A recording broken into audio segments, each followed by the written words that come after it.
And hello, late tea time podders around the world. Very good to see you again. We're coming very late tonight, ahead of an early start in one of the tournaments that we're looking forward to. The Farmers is the first one we're going to be looking at, then one that I can't pronounce, which we're going to get DT to announce, and that we're going to be looking at a second. But good to have you here. DT, how are you? Since I saw you last night. Yes, I'm still well. How are you after your birthday? It was my birthday yesterday. DT was very nice. We were doing something else last night and we were on air and DT brought me a birthday cake. Yes. I mean, what a nice man he is. What a nice man he is. Anyway, and we had some success last week, didn't we?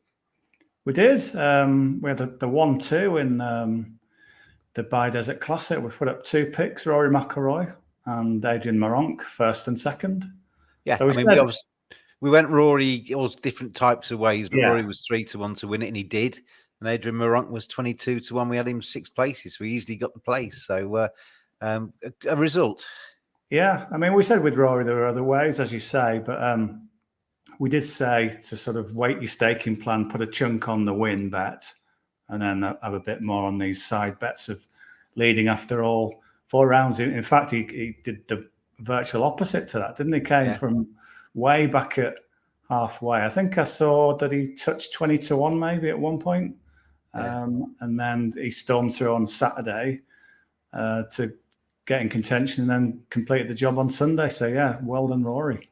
It was, I don't know which golf pundit it was, but I saw so many tweets. It's typical Rory to have kind of been leading in the week before and then ended up not doing it and then being miles back and coming through to win the second week. So, that's kind of thing Rory McIlroy does. He never makes it easy for himself, does he, really?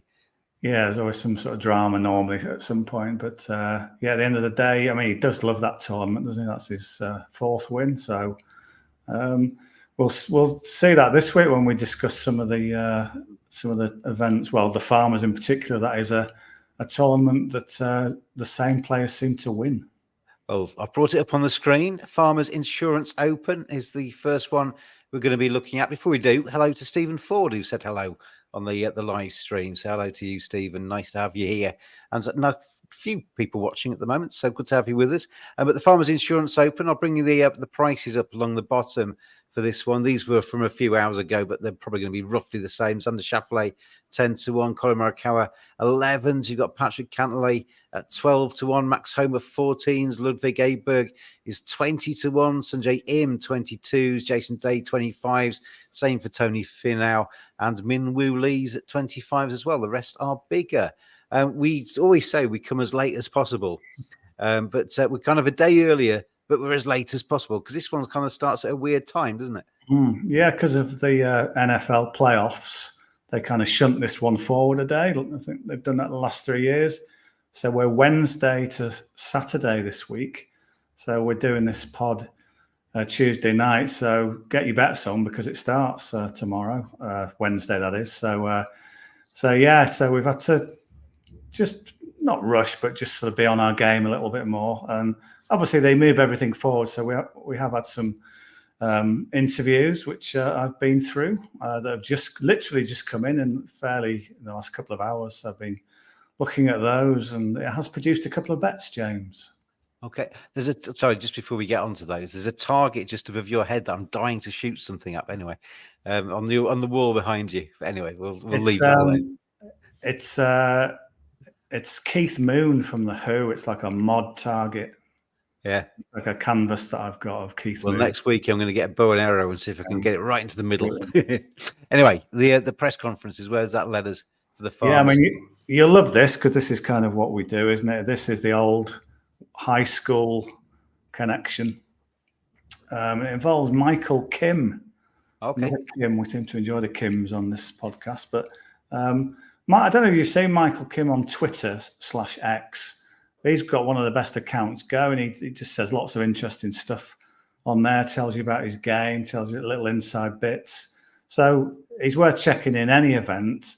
But for this week, they've actually brought him in for interview and he just kind of fleshed out some of his thoughts. So I thought this was quite interesting. I mean, some of this is known, but it's always good to see what the very latest sort of take on it is. So he said, Torrey Pines is where I grew up playing. Went to Torrey Pines High School. So I'm always excited to come back. It's almost a dream come true. The dream is actually to win this thing. So we'll see.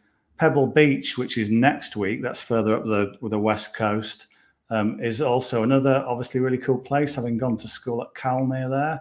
And then he talks about his game at the moment. He says, heading into the Sony, his game was a bit inconsistent, but short game got him through. But he did find something when he played the Amex last week, which was a confidence booster, he said. I mean, these are all words and it's all good, but obviously we want to see tangible results from what he's saying. And he's got them, because last week he was 6th at the American Express, shot 63 in a pair of 65s. If you look at his last 6 events, actually, it's a sort of strange career. He won an event and then just disappeared off the planet, but he's really found some consistency in recent months. So if you look back at his last 6 events, he's got a pair of top 6s and a further pair of top 25s. He's made 5 of his 6 cuts in this event, best of 23rd, which is not amazing, but I don't think he's ever come into this event, his home event, in such good form. And then Pebble Beach that he mentioned, another tournament close to his heart, 11th there last year. So he does play well on his native West Coast. And I don't think, I don't think he's ever come into this event showing more confidence. So I thought he was a good bet. You haven't retweeted us, DT. Can you do that whilst I tell the listeners Michael Kim's price? Yes. 125 to 1 is his best price for Michael Kim. But you can get him 90 to 1 with William Hill, I think, for 8 places there. So kind of you takes your price or you takes your places there. But 90 to 1, 8 places with William Hill seems to be the best win. If you're going to go to him in the win markets rather than top 20, I mean, obviously top 20, top 30, and all of those are kind of available for you. But 90 to 1, 8 places with William Hill on the outrights. Yeah, I think I mean, sometimes we say just look to top 20, but he's playing well enough that he could, land a sort of top 8, which would get him into the each way money. Well, was it 2 or 3 weeks ago you went Kim crazy, didn't you?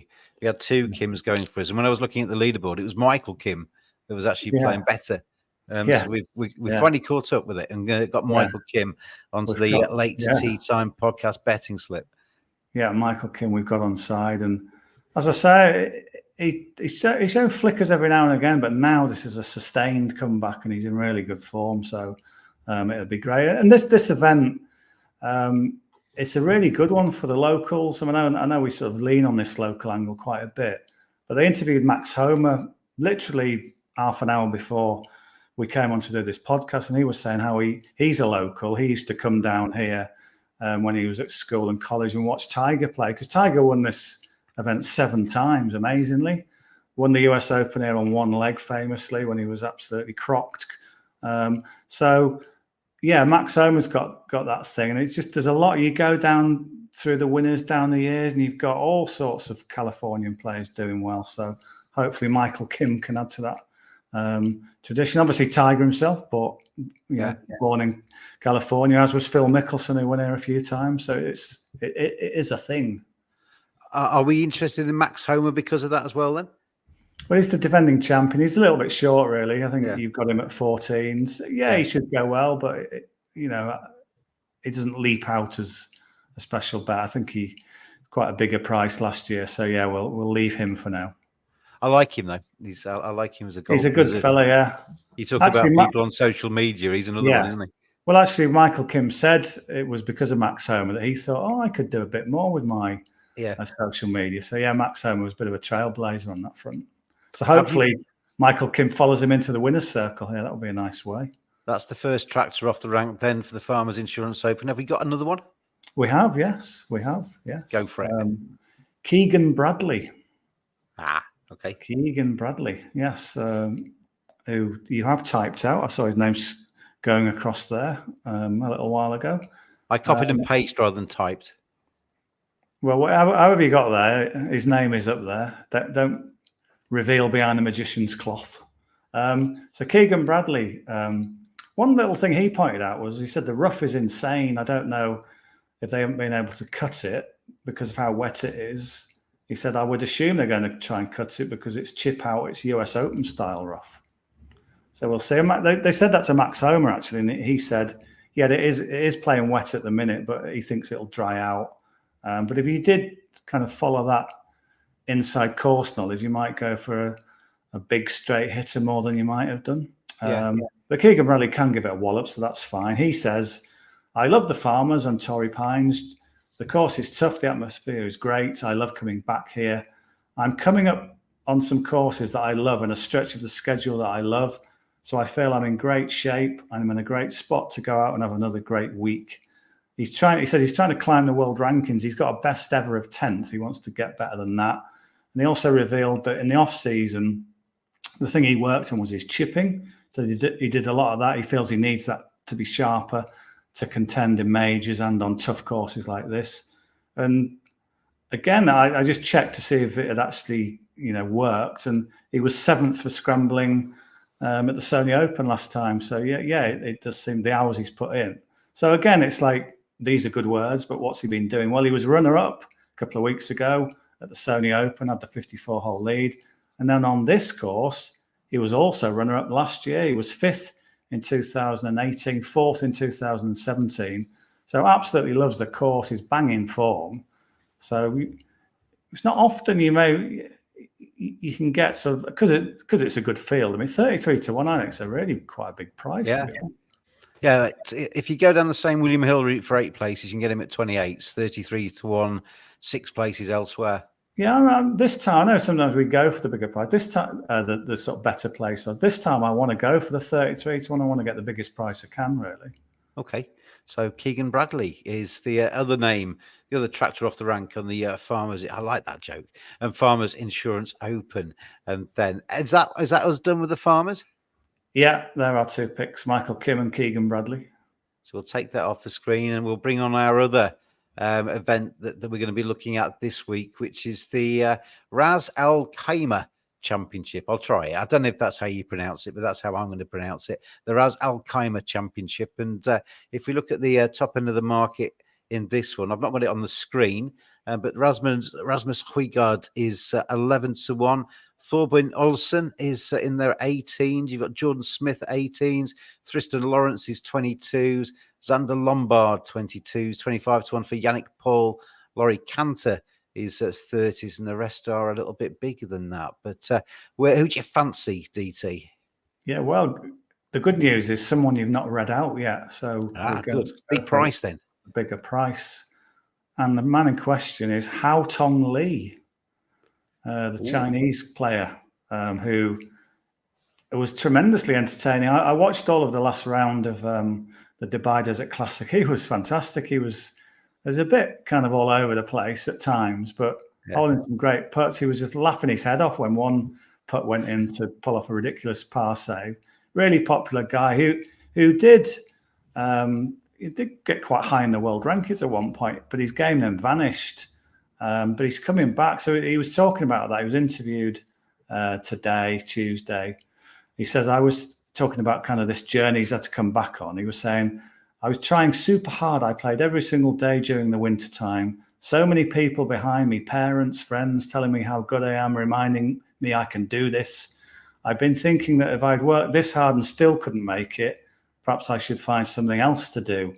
But the results tell me I can keep going. It's good to be here playing golf. It's such a nice thing to do. What a lovely man. Worst things to do, aren't they, really? Yeah, exactly. It's not exactly going down the pit, is it? No. So, not surprising he's in a good mood because he's played in both Dubai events since the season got going. 14th in the Dubai Invitational, 7th in the Dubai Desert Classic last week. So that's a great trajectory he's on, isn't he? He said, definitely from those 2 weeks in Dubai, I gained a lot of confidence. I'm now making myself more and more comfortable. I'm really looking forward to playing this week. Good memories from 2 years ago when I was 3rd. So he's played this course really well before as well. He said last week, or maybe some of the commentators were saying, he's kind of hooked up with this South African coach, Jamie Goff, who seems to have had a really good effect on lots of players. And then, you can see it in his numbers that those 2 Dubai events. He was 5th and 10th respectively for strokes gained approach, so hitting his irons really well. He's also first for strokes gained putting last week. So some of the putts he was holding were amazing, really. He's got the kind of mojo, he's got the sort of buzz about him again, and he's pretty fearless once he's going for it. So I honestly thought, I know I did pay particular attention to him last week because he did so well, because he was up there a long time. I thought, well, in a much weaker field, the odds aren't going to be great, but they're not bad, are they? You're going to tell me, aren't you? Well, 51 to 1, 6 places. Unibet is the one that stands out. You can get obviously slightly lesser price for a few more places, maybe 7 places, but 50 to 1, 6 places Unibet. I think that's probably the standout. Yeah, again, there's other sort of variations with price and places, but I want to go for the 50 to 1. That's a tremendous price. Yeah, I know he can. Some of his driving went a bit wonky at times last week, and this is a course where you probably need to be quite straight. But he's played it in the past and was third. And then last year, it kind of didn't quite go that way. People didn't drive it that straight who finished in the top 2 or 3. So it's more the kind of feeling and the form, I think, that counts here. Yeah. So on a course that he knows he plays well on, coming in here with those 2 good performances in Dubai, with a big smile on his face, Hao Tong Lee, I think he can do a bit of damage this week. So 50s is a great price. It does make a difference, doesn't it? If a person in any sport plays and looks like they're enjoying themselves, it just warms you to them, doesn't it? Yeah, absolutely. I've just watched the Ted Lasso episode where the captain... I've got him into Ted Lasso. I watched all 3 seasons. I've been telling him it's really good, and now he's addicted to it. But I've just watched the one where the captain was getting a bit grumpy, so Roy Kent took him back to kind of basics, just playing with some lads, and found his enjoyment again. And I thought, that's sort of timed well, isn't it, for a bet on Hao Tong Lee, because it's a similar thing happening. Happy again. That counts for so much, as you say. Absolutely. So anything else for the Ras Al Khaimah, or are we done for this week? Yeah, we're going to stick with that one. Just Hao Tong Lee there. Okay. So hopefully we can add to our winning credentials from last week, and maybe either Michael Kim, 90 to 1, 8 places with William Hill, Max Homer maybe 14 to 1, but a bit short for DT's palette. Keegan Bradley though is 33 to 1, 6 places.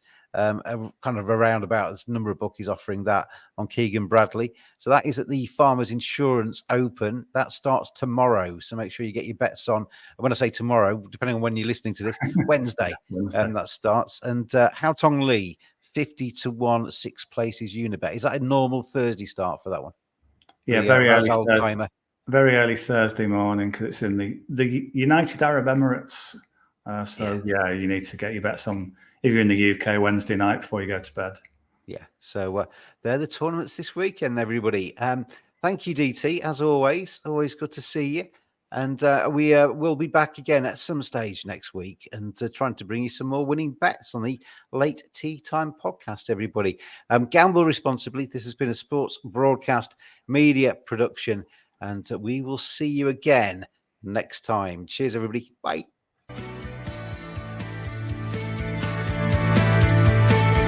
Always gamble responsibly. Visit begambleaware.org for more information.